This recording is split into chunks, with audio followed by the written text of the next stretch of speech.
नमस्कार दोस्तों, आप सभी को लर्निंग मैक्सिम में हार्दिक स्वागत है। मैं मैक्सिम सिन्हा, आप सभी का एजुकेटर। तो चलिए आज का टॉपिक शुरू करते हैं।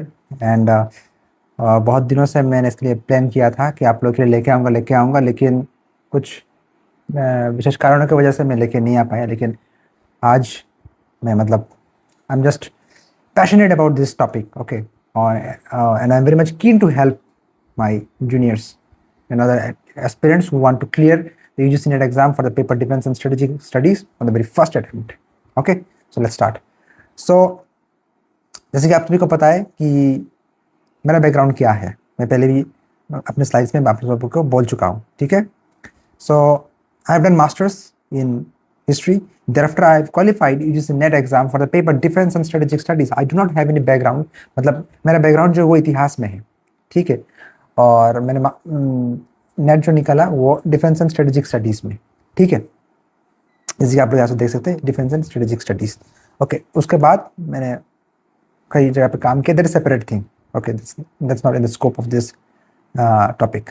तो मुद्दा ये है कि मैं आप लोगों को बताऊँ कि फर्स्ट अटेम्प्ट में, जी हाँ, फर्स्ट अटेम्प्ट में कैसे यूजीसी नेट निकाला जाए। मैंने अपने फर्स्ट अटेम्प्ट में यूजीसी नेट क्वालिफाई किया था, और मैंने किन किन किताबों का सहारा लिया और किन किन चीज़ों को एक्चुअली पढ़ा, ठीक है, जिसने मुझे हेल्प किया कि फर्स्ट अटेम्प्ट में यूजीसी नेट एग्ज़ाम को मैं क्वालिफाई करूं, और आप लोगों को बताऊं कि मैंने कैसे किया, ठीक है।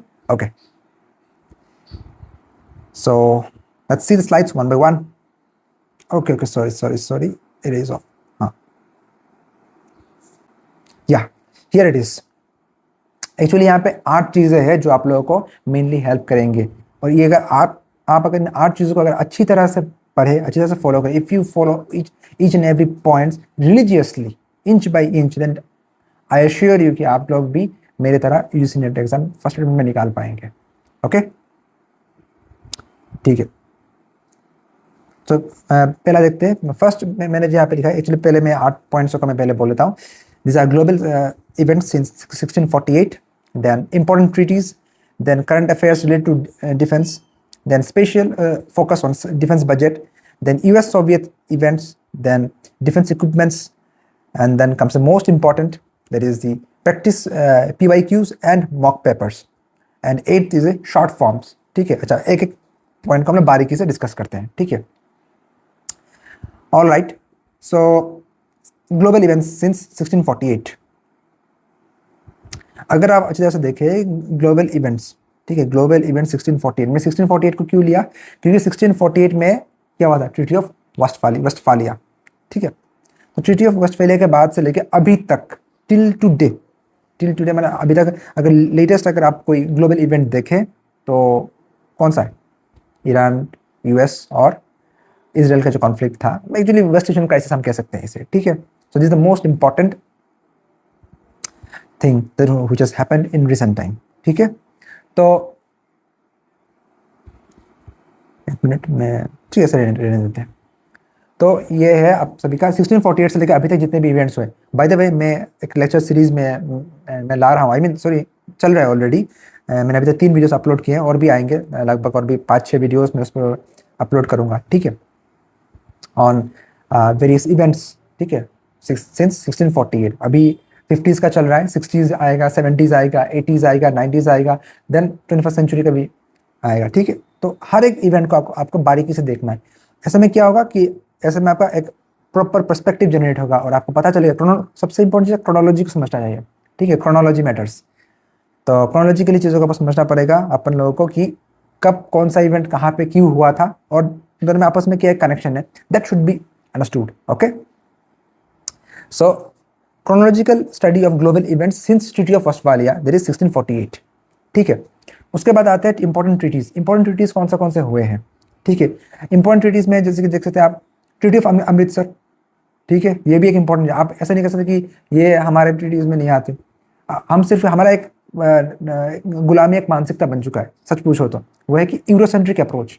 हमेशा यूरोप का जो इवेंट्स जो हम उसको देखते हैं, हम इंडियन इवेंट्स को नहीं देखते। इंडियन सब कॉन्टिनेंट में क्या क्या हुआ, साउथ एशियन हिस्ट्री में क्या क्या हुआ, हम उसको भूल जाते हैं, ठीक है। बाद में इंडिया और चाइना के बीच में बहुत सारे ट्रीटीज हुए थे, ठीक है। तो वो सब चीज़ों को हमको देखना पड़ेगा। और मैं आप सभी से वादा करता हूँ कि इस बार जो नेट जो एग्ज़ाम होगा, ठीक है, जो कि जून को होने वाला है, उससे पहले मैं ट्रीटीज़ के ऊपर एक ज़बरदस्त वीडियो लेके आऊँगा। ये मेरा आप सभी से वादा है, ठीक है। तो ये एक हो गया ट्रीटी, इंपॉर्टेंट ट्रीटीज़ के ऊपर। Important treaties across the globe, yes, special focus on European treaties, ठीक है। लेकिन इसका मतलब नहीं है कि स्पेशल फोकस माने क्या, हम लोग 70 to 80% मतलब जो ट्रीटीज़ है वो वेस्ट यूरोप के होंगे, लेकिन बाकी जो होंगे वो हमारा भी होगा, ठीक है। Okay, then come third one, current affairs related to defence. Defence के साथ जितनी एसोसिएटेड है करंट अफेयर्स, ठीक है। हाल फिलहाल में जो भी हुआ, सिर्फ इंडियन आर्म फोर्सेस का बात नहीं, आप वेस्ट का भी ले लीजिए, ठीक है। आप देख लीजिए कि यूएस ने कैसा परफॉर्म किया, स्ट्रेट ऑफ हॉर्मुज में क्या क्या हुआ, ठीक है। ब्लॉकेड कहाँ कहाँ पे हुआ, क्यों हुआ, किसने करवाया, कौन इसके पीछे है, इन सब चीज़ों का भी देखना पड़ेगा, ठीक है। और तो एक मोटा मोटी एक रूप से आप लोगों को एक हिसाब मतलब एक आइडिया आना चाहिए डिफेंस करंट अफेयर्स के बारे में, ठीक है। Okay, then comes the special focus on defence budget. Defence budget of hmm, defence budget of India. हालांकि कभी कभी नेट क्या करता है कि आप यूएस का डिफेंस बजट भी पूछ लेता है, कि ऐसा होता है कि बहुत सिंपल सवाल होता है कि ऐसा कौन सा देश है जो सबसे ज़्यादा मतलब जिसका डिफेंस बजट सबसे ज़्यादा बड़ा है, ठीक है। आप सभी को पता है, no need to discuss more about that. तो ऐसा सवाल पूछते हैं, लेकिन मेनली जो होता है 99.99% क्वेश्चन क्या होता है, डिफेंस बजट का जो सवाल है वो इंडिया के रिलेटेड होता है, ठीक है। हमारा डिफेंस बजट जो होता है उसके बारे में, जैसे कि डिफेंस बजट इस साल कितना हुआ, जीडीपी का कितना परसेंटेज है, कितना प्रतिशत गया, ठीक है। इन सब चीज़ों को लेके सवाल पूछते हैं, so we should be aware of that.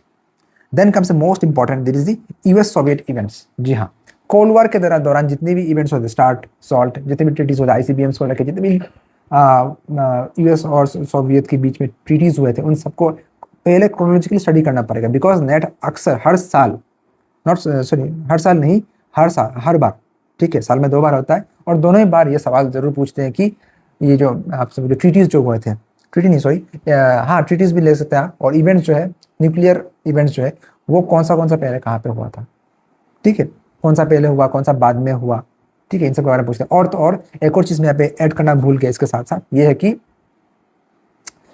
आपका यूएस के जितने प्रेसिडेंट्स थे, ठीक है, स्पेशली 20th सेंचुरी से लेके, ठीक है, 1900 से लेके अभी तक, उनके क्रोनोलॉजिकल आपको स्टडी करना पड़ेगा, आपको याद रखना पड़ेगा, और किन किन प्रेसिडेंट ने क्या किया, उनका अहम योगदान था रक्षा के क्षेत्र में, ठीक है। साथ साथ सोवियत का याद रखना आसान है, क्योंकि इनका बहुत कम है, ठीक है, हाथ में गिन सकते हैं, लेकिन यूएस काफ़ी ज़्यादा है, ठीक है। तो अब्राहम लिंकन से, जॉर्ज वॉशिंगटन से याद करने का जरूरत नहीं है, आप 20th सेंचुरी से देख सकते हैं, 1900 ऑनवर्ड्स टिल डेट, ठीक है। आप इनको अगर अच्छी तरह से 4-5 भी पढ़ ले, तो 4-5 बार पढ़ ले तो आपको मतलब याद रह जाएगा सब, ठीक है।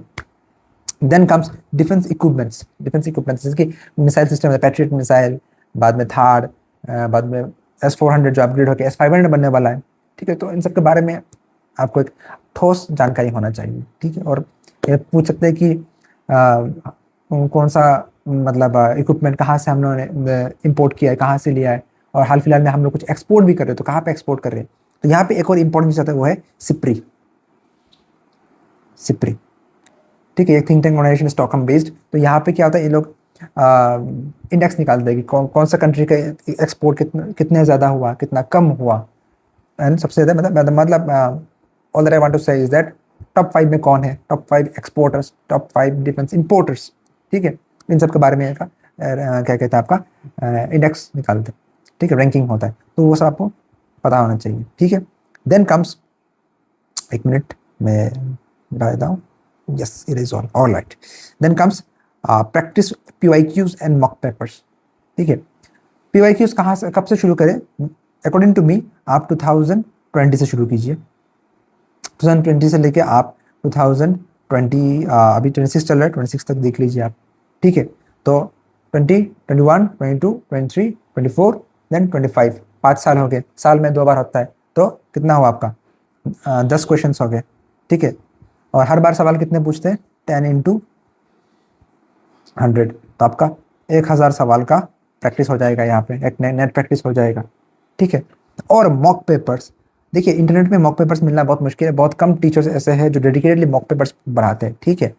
फिलहाल तो मतलब ना के बराबर एक आध टीचर्स है, दोज हु टीच डेडिकेटेडली, ठीक है, आई ट्रूली सैल्यूट देम, लेकिन क्या होता है कि मॉक पेपर से अगर आपको चाहिए तो मैंने जो किया था वो था कि अब एक मिनट छोटा पड़ गया है, मैं इरेज करता हूँ। हाँ, हमारे जितनी भी यूनिवर्सिटीज़ है, जैसे कि MH सेट हो गया आपका, MH सेट, बाद में आपका MP सेट, ठीक है, इनके जो जितने PYQs है आप ये सॉल्व कीजिए, ठीक है, इससे आपका एक अच्छा सा प्रैक्टिस हो जाएगा, ठीक है।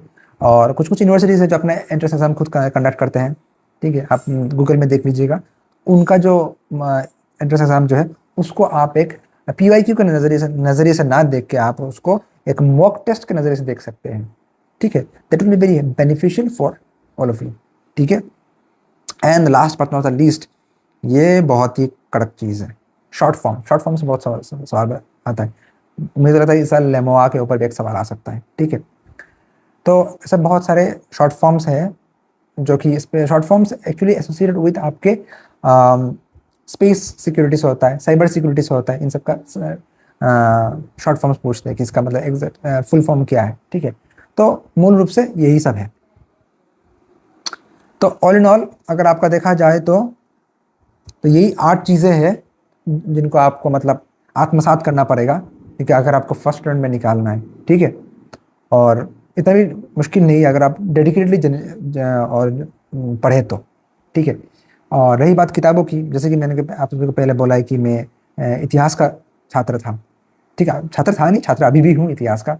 Without history defence studies is incomplete, ठीक है। अगर आप इंटरनेशनल रिलेशंस को देखें तो कहाँ से शुरू होता है, वो तो इतिहास से शुरू होता है ना। Without having a proper knowledge on history you can not study defence studies properly, ठीक है। ये तो मेरा मानना है, आप सब भी इसके साथ मतलब एक्सेप्ट करेंगे इस बात को, कोई दो राय नहीं होगा, ठीक है, ओके।